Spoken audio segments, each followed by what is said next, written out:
Today I'm carrying on with my series of favourite books, and I'm going to talk today about my 6 favourite children's books.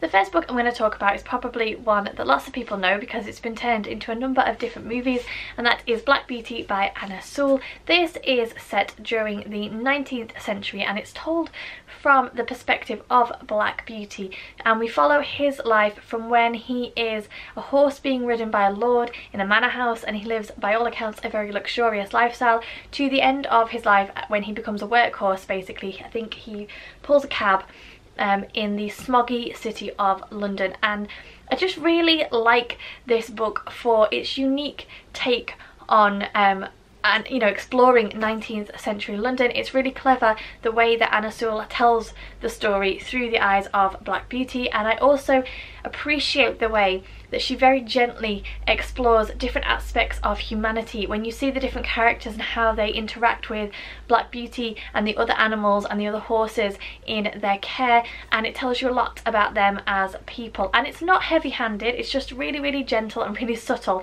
but it's a really solid children's book. Meg is actually currently reading this, and as far as I know she's really enjoying it. So yeah, it's just a book that evokes a lot of nostalgia when I think about it. It's probably not very popular with children today, but I just think it's a great solid little children's book, and the first one that I would recommend. The next book I'm going to talk about is Little Women by Louisa M. Alcott. Again, this is a much loved and very well known book about the 4 March daughters, and as they come of age and traverse their changing lives.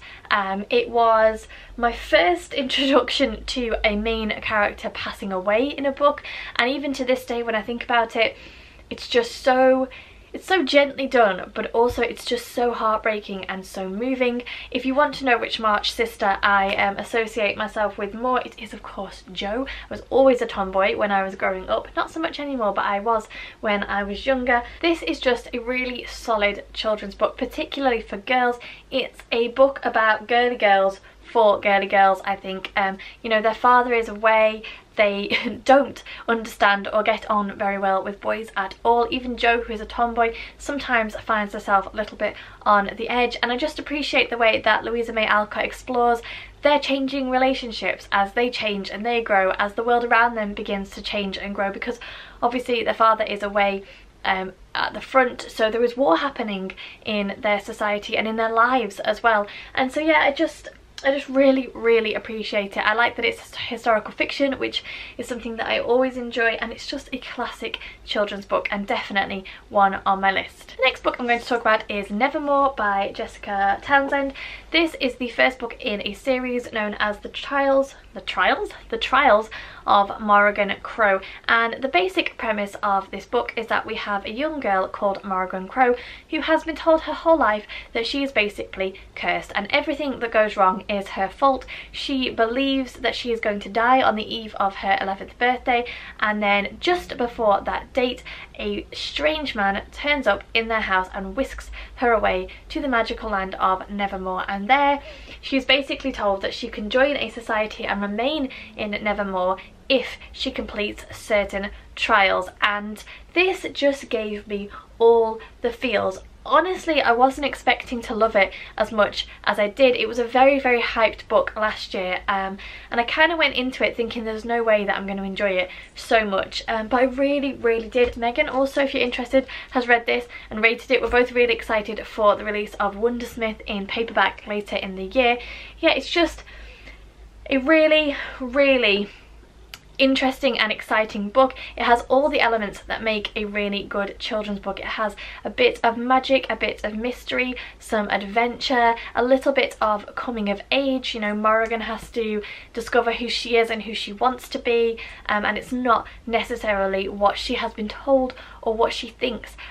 So yeah, it just is a really solid children's book and another one that I would highly recommend. Next up we have The Girl Who Drank the Moon by Kelly Barnhill. This is a book that I read for middle grade March last year and fell absolutely head over heels for it. It's the story of a witch who lives on the edge of a village who are very, very superstitious, and they are so superstitious that every year they sacrifice a baby to keep this witch away. And instead of eating and devouring the baby, as the villagers believe, the witch actually rescues these babies and travels across the forest and leaves them with much nicer families. And then one year she rescues the baby, and as she travels across the forest she accidentally feeds the baby moonlight and magics this baby, and so she decides to keep the child and raise her in the ways of magic. And that's essentially the story, but there's a whole host of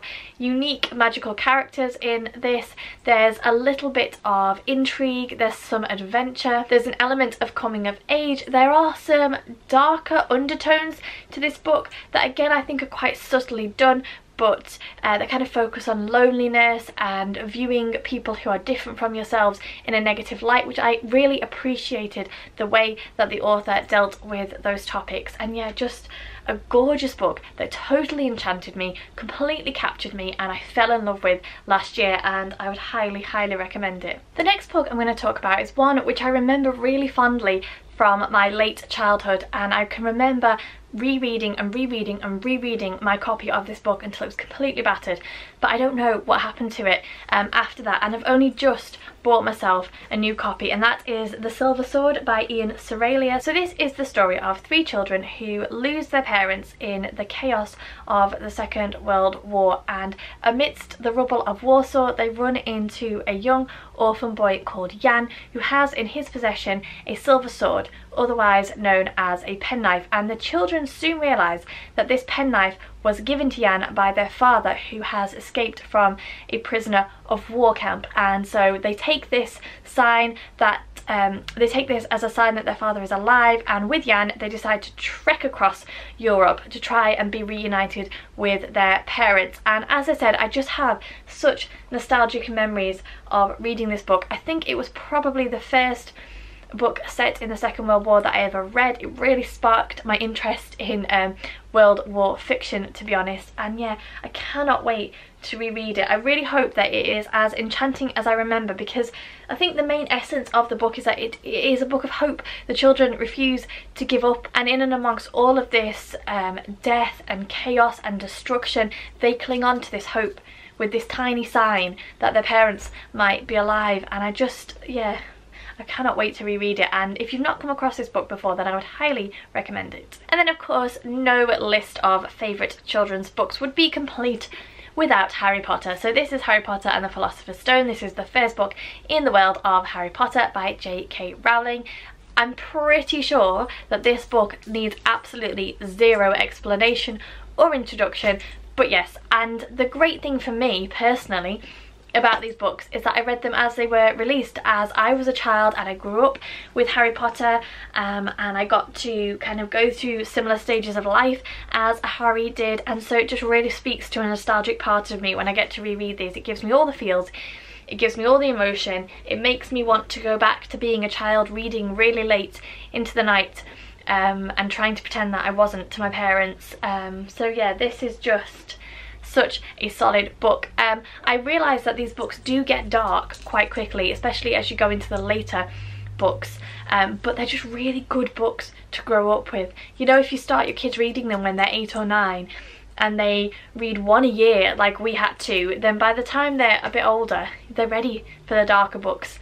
But yeah, love it. There you go, they are my 6 favourite children's books. I'm pretty sure I could have listed 10, 12, 15 children's books that I've loved, because I've always been a reader, and children's books, especially now that I'm an adult, definitely evoke a sense of nostalgia in me. As I've mentioned, for a number of them I can remember just reading and rereading them. There's some on here that I haven't mentioned. Off the top of my head I can think of Matilda, which is another great book that I read cover to cover. Goodnight Mr. Tom would be another one. The Railway Children would be another one. In fact, I might just do a favourite children's book take 2, because there are so many. 5 children in it, just the list could go on and on and on. But I hope that gives you somewhere to start if you are looking for some solid children's books. I think technically these are classed as middle grade, but yeah, Meg's read them and she's 9, so there you go. So thank you very much for watching. Please leave me a comment and let me know some of your favourite children's books. I always